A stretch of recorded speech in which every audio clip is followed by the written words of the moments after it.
It's August 25th. You know what that means? I get to talk about Death Note today. Hey! Death Note is my favorite thing, like, ever.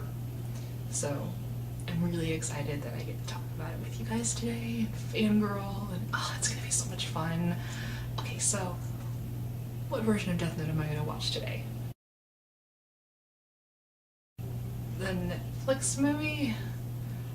Oh, okay, well, it might be good, I don't know, maybe some good things about it. Well, alright, we'll give it a shot. Got my L doll here, and, I'm ready to go. Let's watch some Death Note, yes.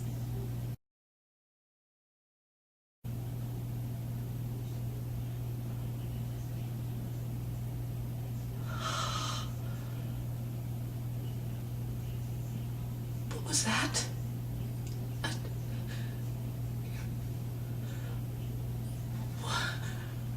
What was that? Oh, I'm so sorry. I didn't want you to see or hear all of that. My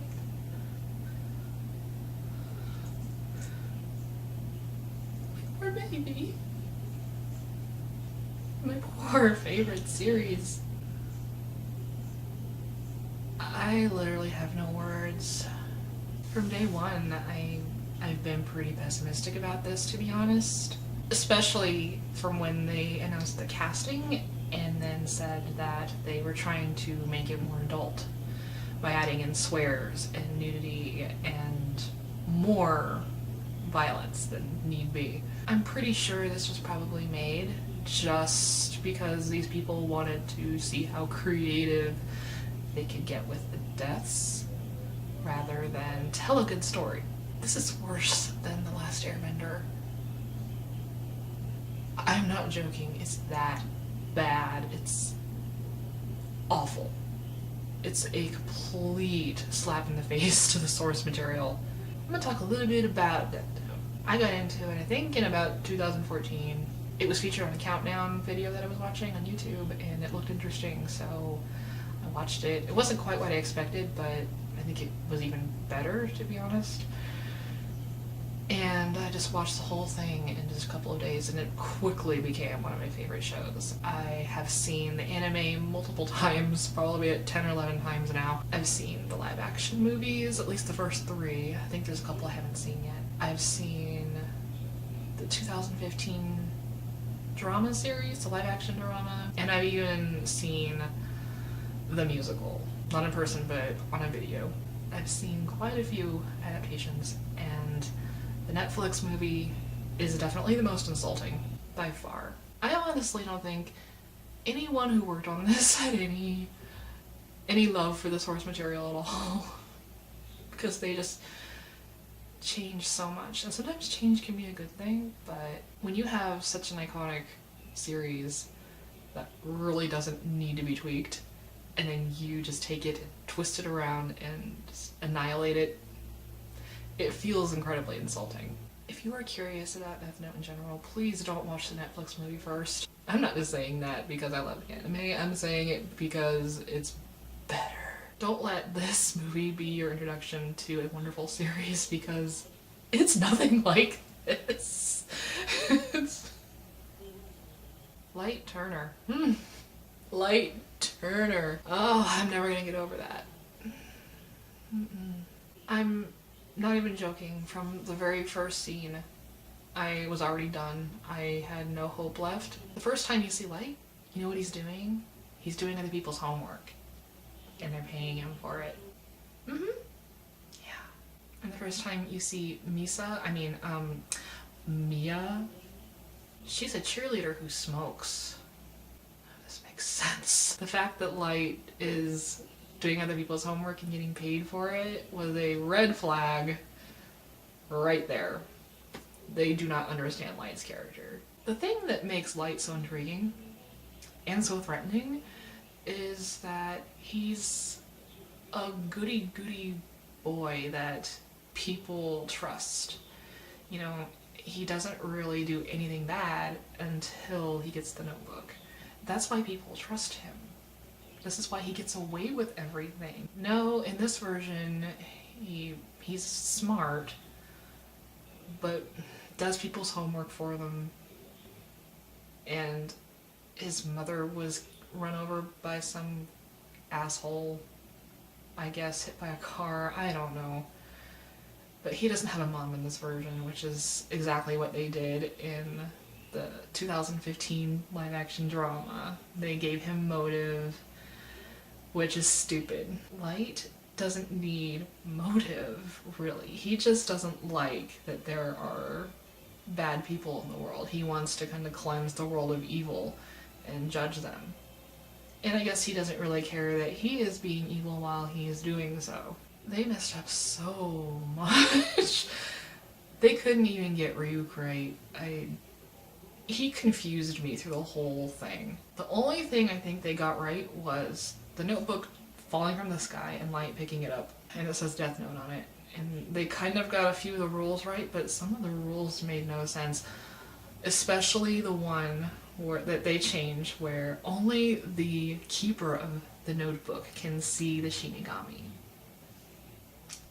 That's not true. Anyone who touches the notebook can see the Shinigami. But no, they changed it so no one else can see him. Why? Why? To make it funny, I guess? To make it look like he's talking to himself?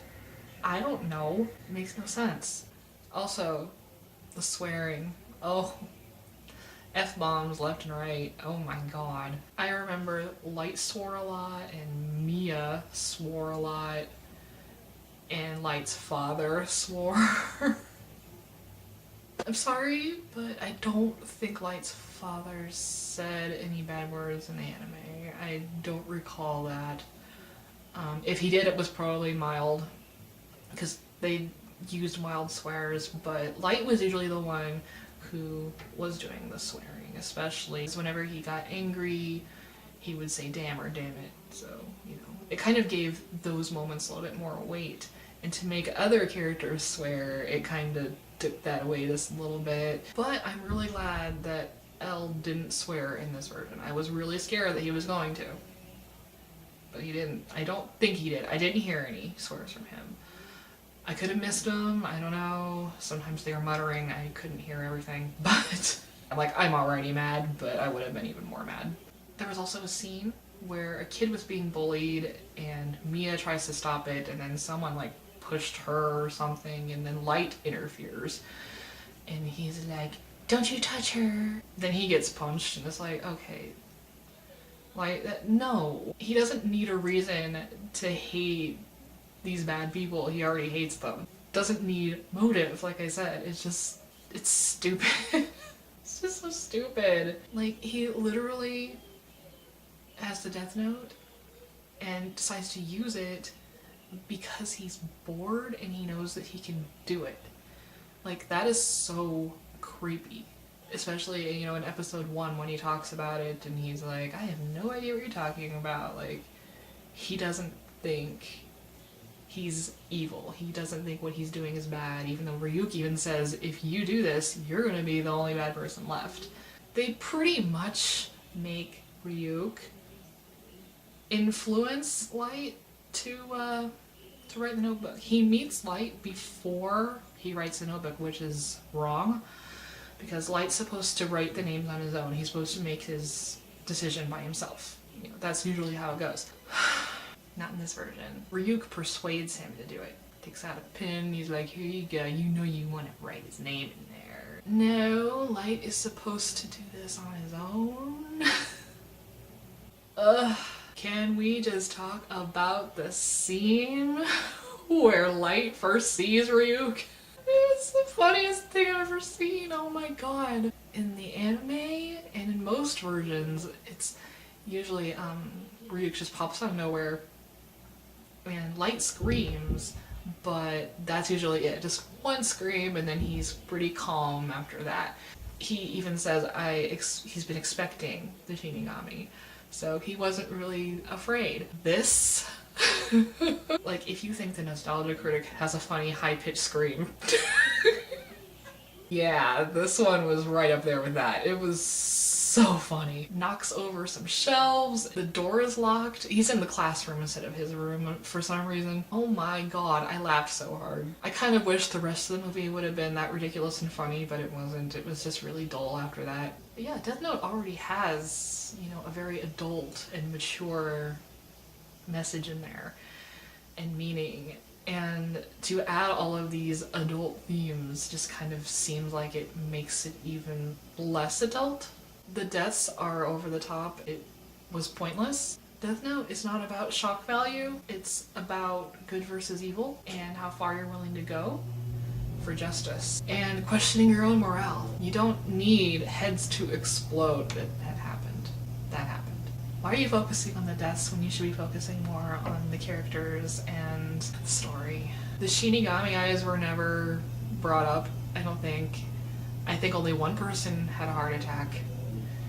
Like, that's how the deaths are supposed to start. That's how they realized that something was happening, was because all of these criminals were having heart attacks. And he explicitly said that he wanted to avoid killing people that he knew, and what's the first thing that this Light Turner, what's the first thing that Light Turner does? Kills somebody he knows.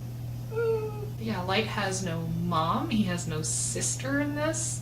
We still don't get, you know, an actual Mello or Nier. They never come in. There was no actual task force, really. There was like no Matsuda, there was no Ray Pember, there was no Naomi, there was no Aizawa, nothing like that. There was Watari, and they totally annihilated him too. Wow. A lot of important elements were left out of this. Let's talk a little bit about Mia and Light. They both like each other, which is wrong. Light and Misa are one of the most abusive fictional relationships ever, and they turned it into like a love story here, kind of. I don't know, it was really messed up still. It's just so confusing. At least in the anime, you can tell that it's one-sided, and Light doesn't care about Misa, and he's just using her. Here, I couldn't tell what was going on. I still don't ship it. No one can make me ship it. I really couldn't follow this movie very well. There was stuff that happened and I'm just like, okay, did you do this or did someone else do this? I don't know what's going on. Nothing made sense. And I'm not gonna watch it again to figure it out because I don't care. The anime is so much easier to follow than this. Ugh. I also noticed that in every version, Light is supposed to get more and more evil, but here he gets like more and more hesitant. But in this Netflix movie, Mia is the one who appears to get more evil, but still, I still couldn't follow everything that was happening. Like, was she doing it on her own? Was he writing it in... I don't know. Nothing made sense. I did not like what they did to his father. His father is great in the anime. He's actually like a really good dad, cares very much for his family, works really hard, and trusts Elle. He's one of the few people that trusts Elle. Well, at least most of the time. Here, they kind of made him like an angry, drunk dad. Like, every time you see him, he has like beer and alcohol, and it's like, I'm not sure if they made him an alcoholic or not. It just looked like it.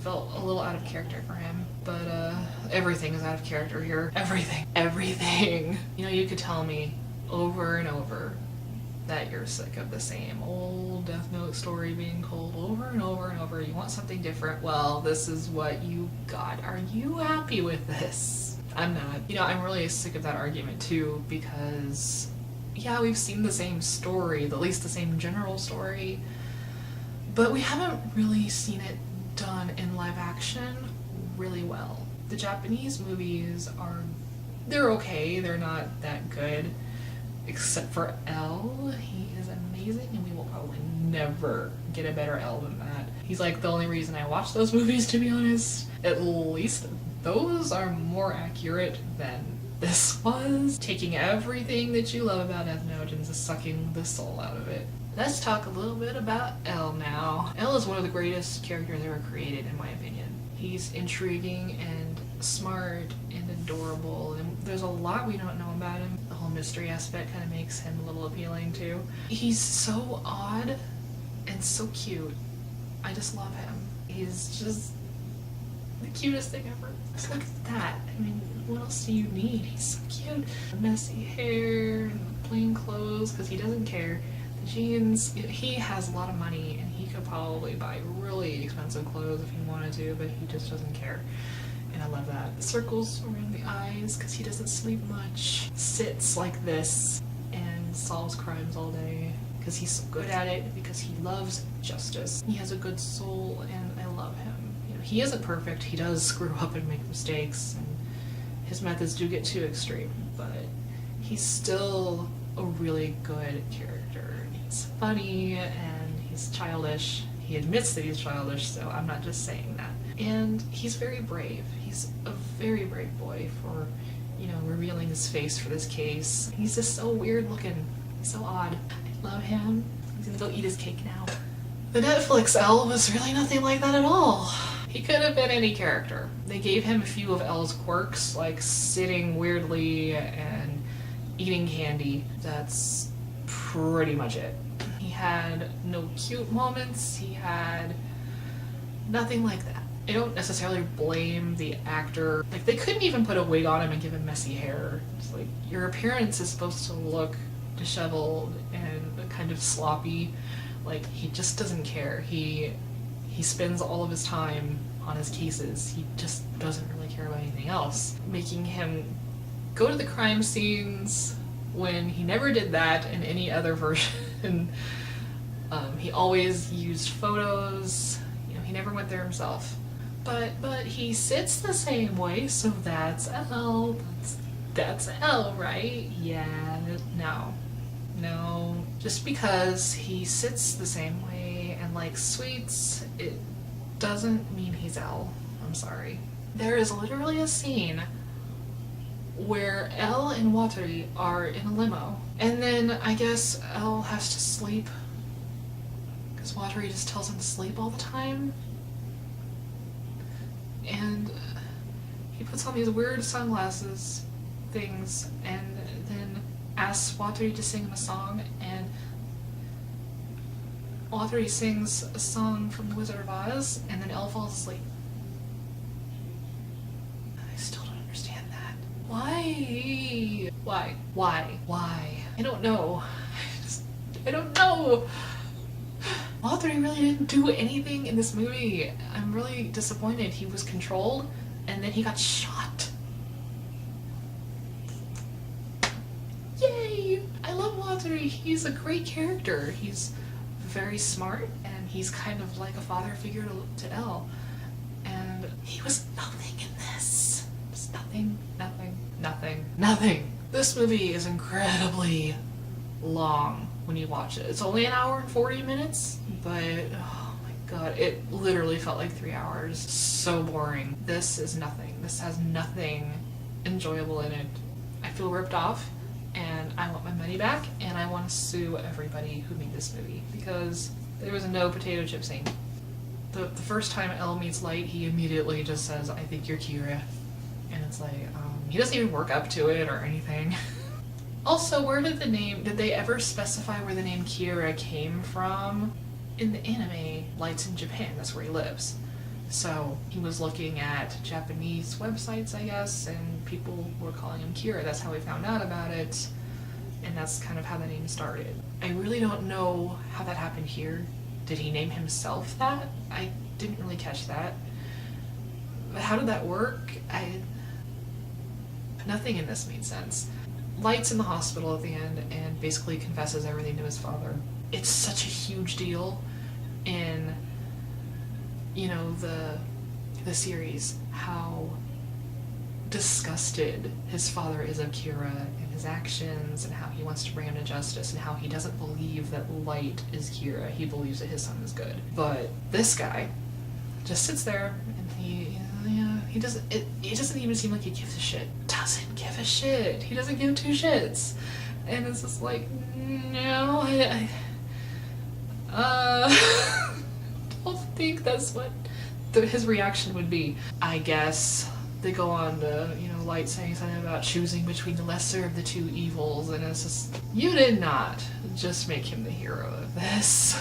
I really hope that that wasn't what they were trying to do, and maybe I misinterpreted some stuff, but that's the way it looked. Light isn't a hero, and I hate it when people try to paint him as a hero. It pisses me off. Everything about this movie is just a slap in the face. It feels like a big slap in the face to such an amazing series with depth and soul, and this movie had none of it. We have a butt-ugly Ryuk, wasted voice talents from Willem Dafoe. Too bad that he really had nothing interesting to say. They don't even explain the apple thing, so that might make people lost. They never seem to do that in the live-action versions. Oh, in this version, Elle drives a car and uses a gun and chases after Light. They have a whole chase scene, and there's a whole Ferris wheel scene for some reason.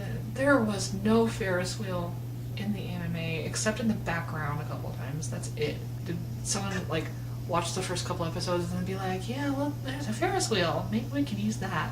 It's in the background. We can use it, right? Ferris wheel chase. That sounds like fun. What? There's probably more, but I don't know what else to say. The name changes are stupid. The character changes are stupid. Everything about this is stupid. If you enjoyed it, great, but the only enjoyment I got out of it was Light's high-pitched scream. It makes me sick that this even has the same name as Death Note. Just please don't make a sequel. Please don't make a sequel. You know, I'm actually kind of curious what people who aren't familiar with this series think about this movie. Like, do you like it? Do you hate it? Is it intriguing? I would actually love to know. Please let me know, because I hate it. God. Let's go watch the anime. We need a palate cleanser and a neuralizer. Anyways, thanks for watching. Bye.